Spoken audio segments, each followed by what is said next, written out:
So as I said in the beginning, we want to present today the enterprise modeling for lifecycle engineering on the example of sustainability.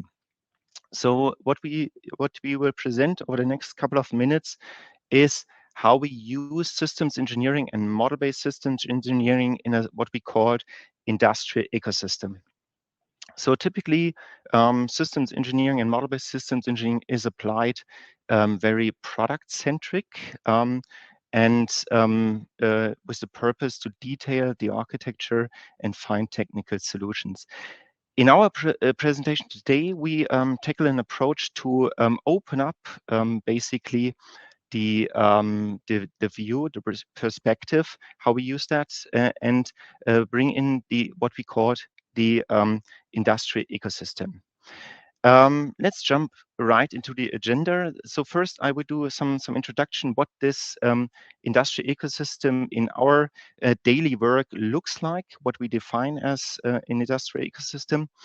And then we have prepared for the presentation today our experience in terms of, or consolidated our experience in an example, the digital farming solutions. And then I will hand over to Chantal to really present some examples in the modeling, how we use that, and do some lessons learned and summary in the end. Let's jump right ahead into the presentation. So industrial ecosystem.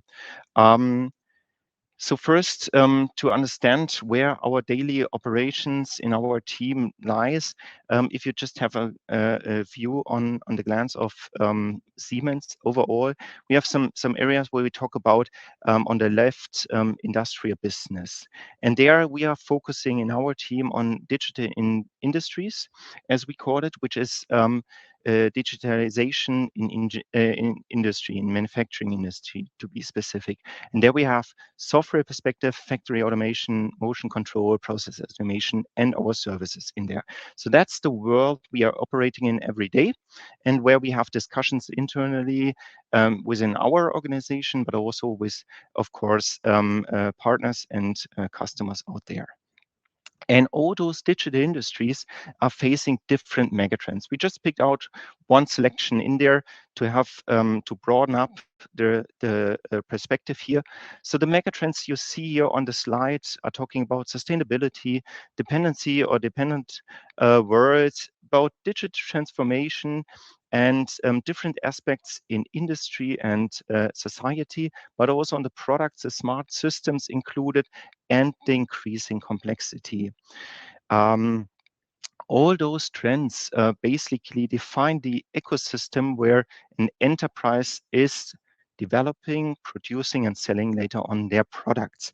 And that's our approach, where we started and say we want to also apply the model-based systems engineering approach a bit in a wider context. So if we stick on the sustainability aspect and just look one level deeper, you all are familiar with that, which the United Nations have defined as the Sustainable Development Goals. So 17 areas to focus on to support the idea of sustainability. In our example today, which we have prepared, we want to stick a bit deeper into number 2, the zero hunger topic, because we want to talk about the digital farming solution. Just bear that in mind. We'll come to that a bit later. And all those ecosystems where the companies are developing and producing their products, it's seeing an increasing complexity in 2 dimensions, basically. On the left-hand side, you see here an increasing complexity in terms of technology. We have mechanical, electrical software embedded in the system. The system is operating with some services around. And on the right-hand side, you see the increasing complexity in terms of the dimensions or the levels, if you like. So coming from components, subsystems, up to system of system. So the complexity is increasing and needs to be managed in the overall ecosystem. And what does it mean for the methodology, the underlying methodology of systems engineering and model-based systems engineering? And here the INCOSI vision provides some good perspective also here, where it says, okay, and also when it comes to systems engineering and designing the system solutions, we need to have in mind and also engineer different layers. As you can see, we're talking about enterprise environment, the stakeholders, the technology trends out there, the global mega trends, and human and society also included in there. Having that all in mind as a motivation, basically, and understanding what we consider in our daily work as an industrial ecosystem where the companies are operating in, I would like to jump to the next agenda point to make this a bit more concrete. Yeah? So we picked out one industry, the agriculture industry, and here digital farming solution to give this a more concrete flavor overall. So some industry examples in here I want to bring up is, on the one hand, Siemens, for example, is tackling an area of, it's called vertical farming technology, but also the more traditional smart farming, where we have multiple devices in a wider context operating in a wider system, and we have the heavy machines operating also in some farming solution context in here. So all that in mind, which can be industry examples existing out there and constantly developed and improved. We developed for the discussions in terms of the ecosystem this framework, which I would like to explain a bit in the next couple of minutes. So on the horizontal, you see the business model basically coming from the left-hand side, the product economy up to economy of solutions. And on the vertical, you see what we called here the system of interest. And you see there are 5 layers, and I will explain those 5 layers over the next couple of minutes.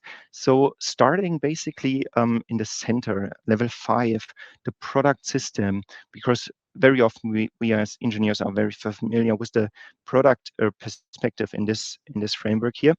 And then it goes a bit wider, talking about the operating system of the product itself. It could be that this is framed like regulatory conformity aspects, like the product passports in there, connectivity aspects, predictive maintenance, all those topics can be applied here. And then the product is basically used by the customer in a customer usage system.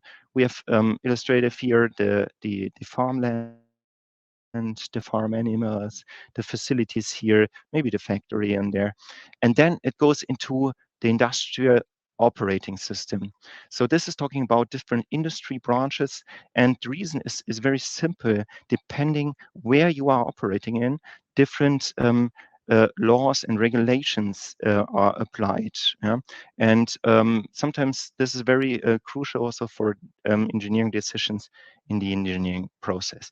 Last but not least, all this is operating in an ecosystem called society ecosystem, where aspects like society, sustainability, and global trends are basically located.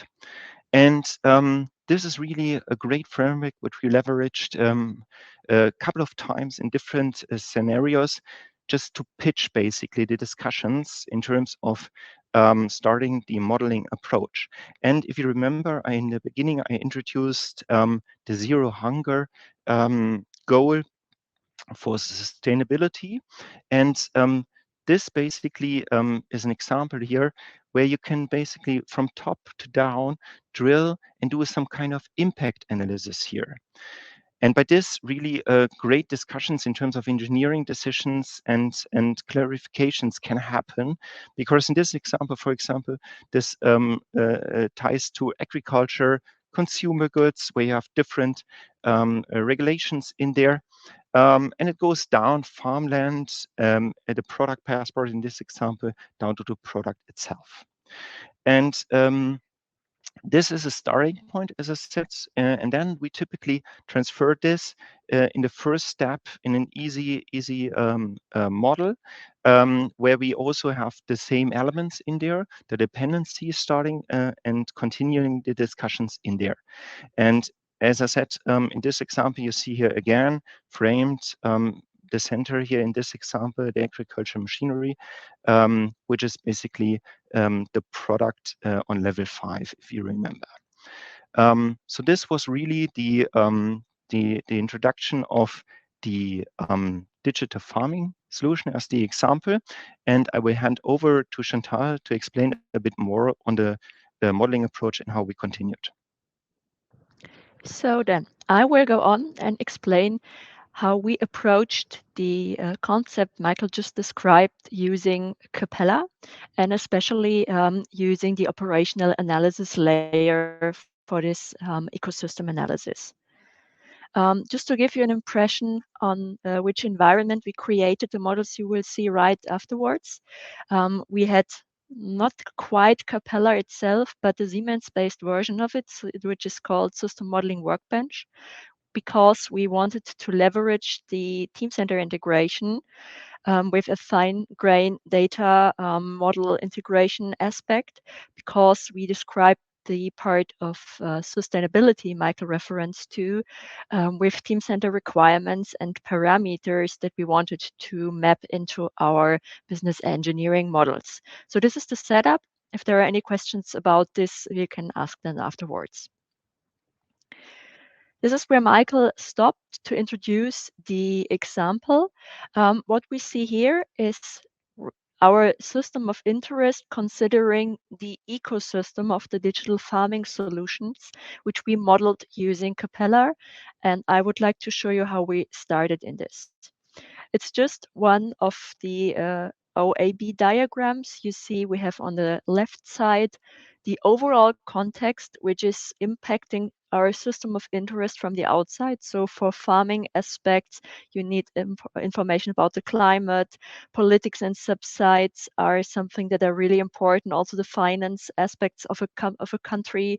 And what we want to highlight is the aspect of the sustainability discussion, which is coming up in industry and agriculture more and more. Then we created our overall system of interest where we want to have a deeper look inside using our ecosystem analysis. And you see on the, I will use the laser pointer, then you can see it a little bit better where I'm looking right now. Yeah, you see the agricultural machinery Michael talked about, which is incorporating uh, one aspect of the digital farming solutions. And this is already influenced by a lot of aspects. You see from the one hand, the GPS, which is something that is not so normal to agricultural machinery, or was not so normal in the past. But you also have the aspects of the farming itself. So the field conditions, the grain, the water supply to the respective farmers, the farmer itself, and also aspects like the logistics afterwards and the food processing, because we are thinking of systems and these things are also interrelated to each other. And all these aspects come together in the data handling, which is also a really important part of digital farming solutions, where we can leverage these to make forecasts about the product itself, but also for planning purposes of the farmer and also the usage of the agriculture machinery. So this was our starting point where we set our system of interest and went on with a much deeper look into this system then.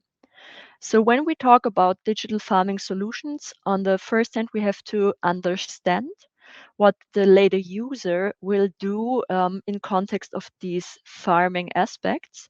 And therefore, we talked about the capabilities we want to support, the actors that are part of this solution, and also the entities that are necessary. So the capabilities that we wanted to support using these digital farming solutions were producing milk, producing meat, and producing grain.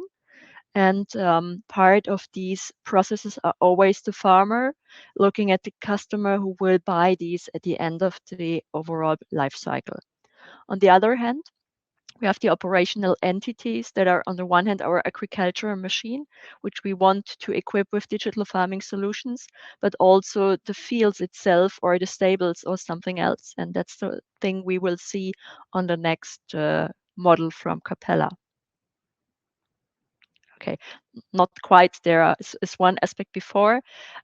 If we try to develop digital farming solutions that support these capabilities like producing milk, meat, and grain, we need a much deeper insight into the process, how these different capabilities are realized. So there is always something like supply, production, and distribution, but it's not enough to understand how the digital farming solutions to be developed will impact these capabilities later on.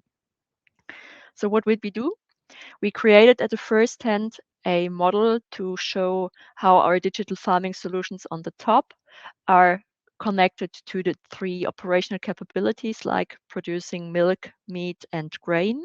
And we had to look into which of the different actors and entities like the cattle, like the consumer, the farmer, the agriculture machine, and the fields are connected to these different cases. And you see there's already an overlap visible in this picture, and the next diagrams will show this overlap even more. But all of them are influenced by the context on the left, and so they are also influenced by the sustainability topic. So what did we do first? To get a deeper insight in the processes at the customers of these digital farming solutions, we created activity diagrams to describe how the milk production and also the other two processes happen. And what you can see here on the left side, I will take the laser pointer then, we have an aspect of animal farming also for the milk production that you will later on see also appears in the meat production. We have the production of milk itself, and also for the production of meat, here is another interface out the process if the cattle is then some day not ready to produce milk anymore, and then goes into the process of producing meat. Also, we have this blue functional chain or operational process in this case that describes the minimum viable process. So if the farmer really is focused on producing milk, does not breed their cattle themselves, and also does not do anything else of marketing or direct sales or something like that, to understand which aspects are really important for each and every customer of the digital farming solution. So this process returns here with the meat production.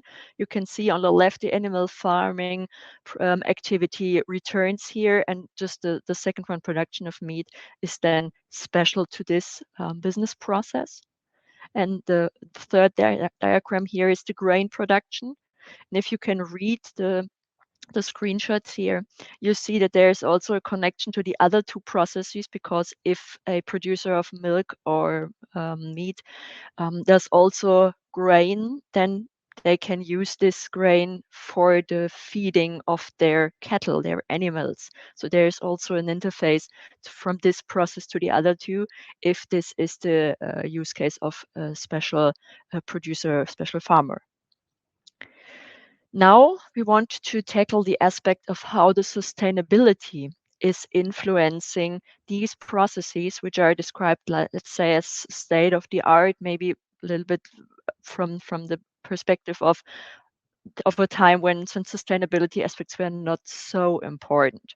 What you can see, the sustainability aspects influence already the production process for these three capabilities, but they also influence the agricultural machinery itself, which is there to support these production processes on their own. So what did we do? And I take the laser pointer here.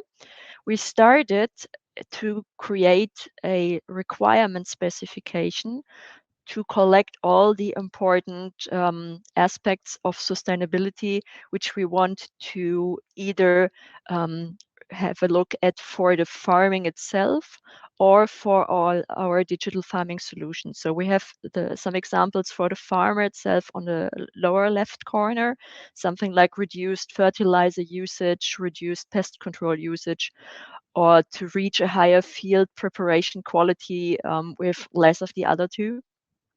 And on the other side, on the top, We have the goals that are important, especially for the farming solutions itself. So the carbon footprint goals, something like sustainability product passports and so on.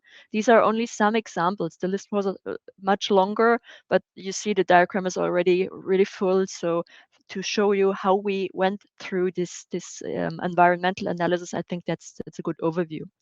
What you also see here is a so-called parameter, because such sustainability goals are also often measurable by special values. And we have here a representation of such a value, in this case, the goal to reduce the overall product carbon footprint by 20%, with a minimum of 18 and a maximum of 50. And this is part of this carbon footprint goals and connected to this requirement already through the Team Center interface. So this is what the sustainability goals come into this diagram. On the other hand, what you see on the right is the interrelations of the different production activities from on the agricultural fields, the aspects that are done by the agricultural machinery and the cattle and the farmer, and also the logistics that are part of this overall process. And we now defined the activities which should be provided by the digital farming solutions and then be created by development of these solutions. So we have some aspects that are support for the fields, for the work on the fields. We have support activities for fertilizing, but also for the milking process itself. And anywhere in these activities, there are aspects that are then provided later on by the digital farming solutions. So what we already see in this picture is, through our environmental analysis or ecosystem analysis, we get a much deeper insight into what the customer is doing later on with the digital farming solutions than it was before, when the manufacturer um, uh, just produced this tractor for an anonymous market. So this is one capability we see will be important in the future, especially for digital solutions, in this case for farming, because these digital solutions need much deeper insight in what the customers are doing with the later products to really gain a benefit for the respective user. Now let's a little bit change perspectives. We have understood that on the one hand, we need to get this capability of doing environmental analysis in the research and development department of our manufacturer for the digital farming solutions. But I also said that the sustainability goals do, of course, also influence the agricultural machine itself. So here is one example. If an OEM produces such a agricultural machine like this tractor here, and it has a chassis, a motor, or other parts with connectivity, then this manufacturer also has goals about the costs, but of course also for the carbon footprint. And this is another capability which companies must gain, must add to their production system in the widest view, to be able to cope with the megatrends Michael explained before. So we now have implicitly already recognized two new activities, two new capabilities. A business must add to their capabilities to be able to cope with the existing megatrends. And that's an aspect we call business engineering, because we come from the perspective of the product and its ecosystem to understand how the product, but also the so-called enabling system, so what here is named production system, the company itself must change for to be able to cope with all these megatrends and to be part of the innovative companies on the market. So let me just summarize the approach itself and then have a little bit deeper insight in the capabilities we defined for that. So we said we always come from the perspective of the product, and this is the center of everything a company must do. So the product itself will be combined of respective information technology, but it will also need operations technology to be produced. And these two aspects are represented in its architecture and design. And for the symbiosis of these three aspects, it's really important that in the organization itself, people, processes, methods, data, and the organization structure are aligned with this product vision and this product architecture. Then a company is better able to cope with these influences that come from the outside of the system.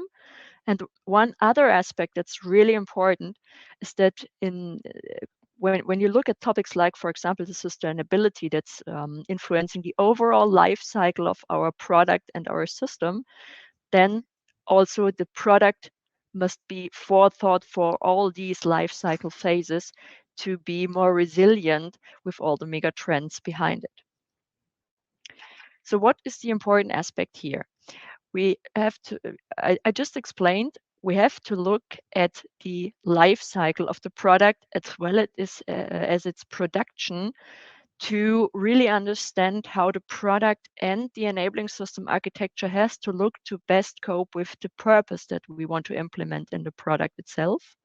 And it also combining this with the order fulfillment process, meaning from on the one hand, the process how the product comes to the customer, but also afterwards like service or supporting aspects that help gaining more value from such a product.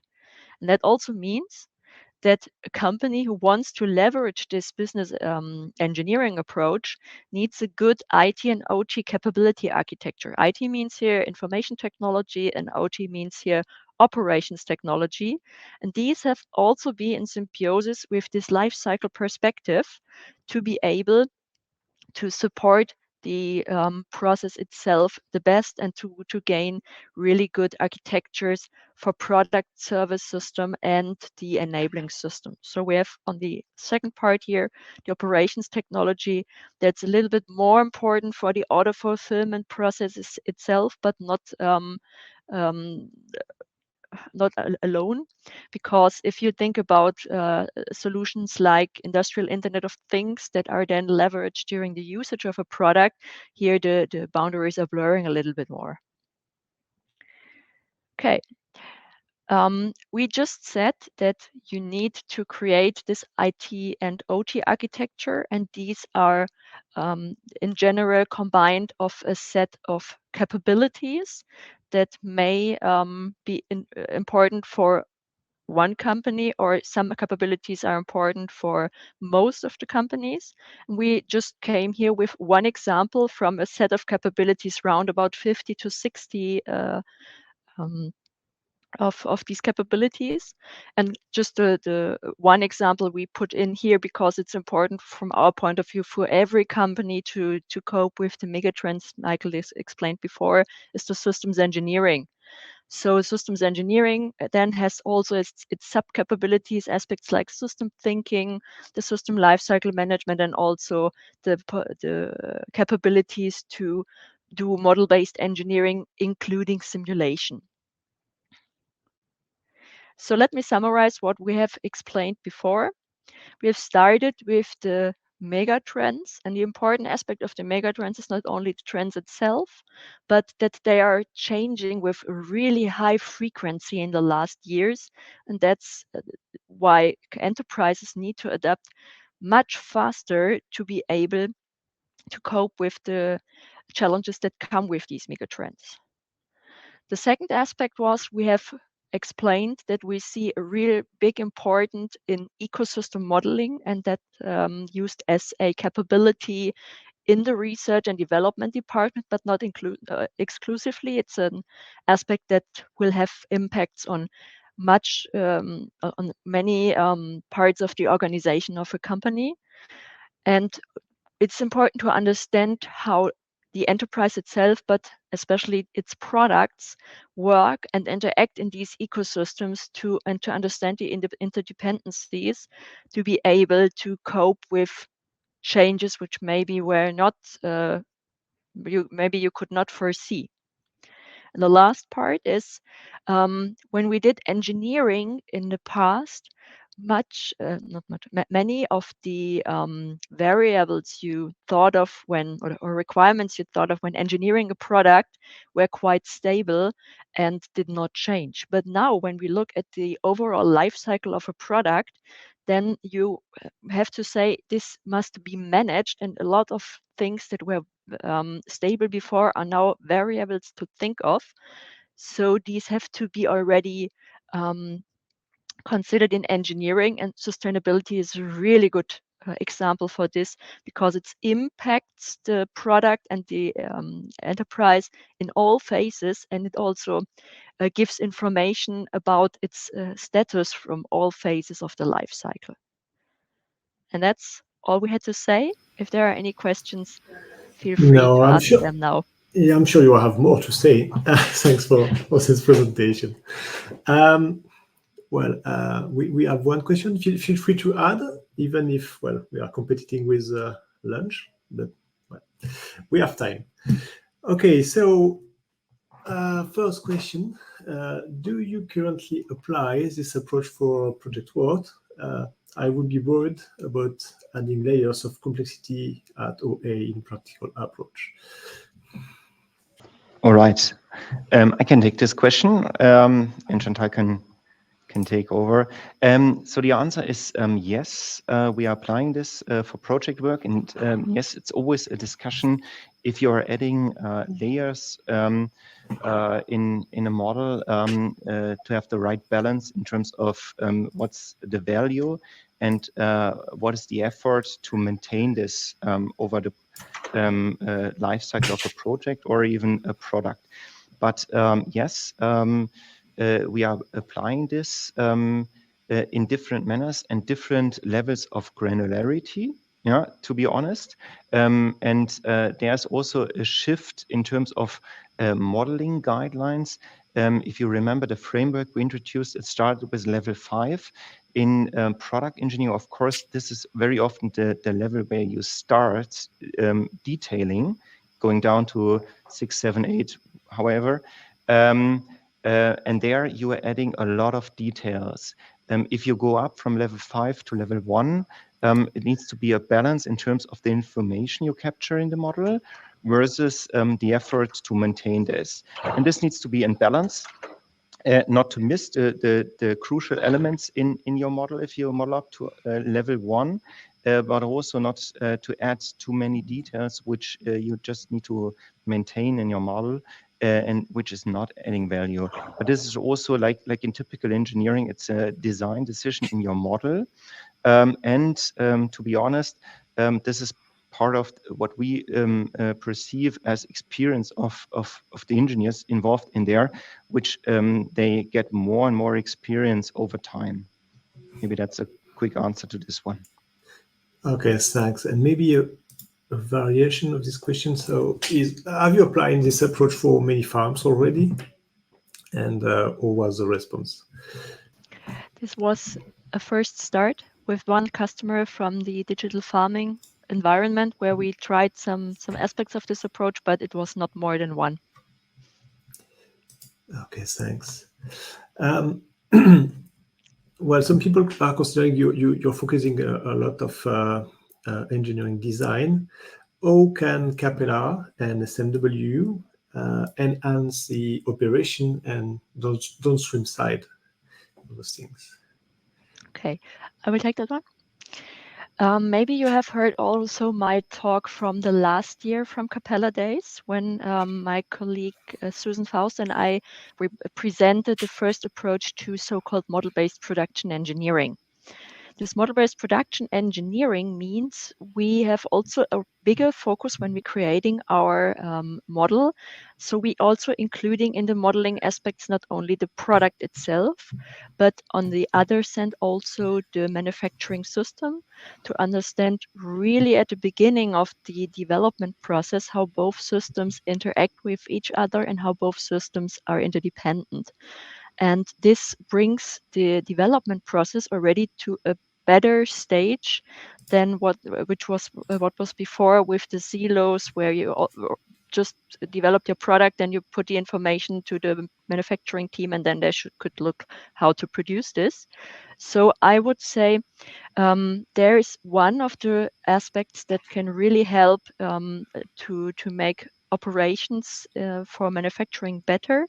On the other hand, since Siemens System Modeling Workbench is able to bring all these models in a fine granular way into the team center in a fine granular description. So that means if you model your production aspects and your product aspects in Capella, you can find separated production process steps or other aspects of the production process directly in Teamcenter, and can reuse this for the manufacturing planning purposes, and later on also to go for planning of ERP and MES.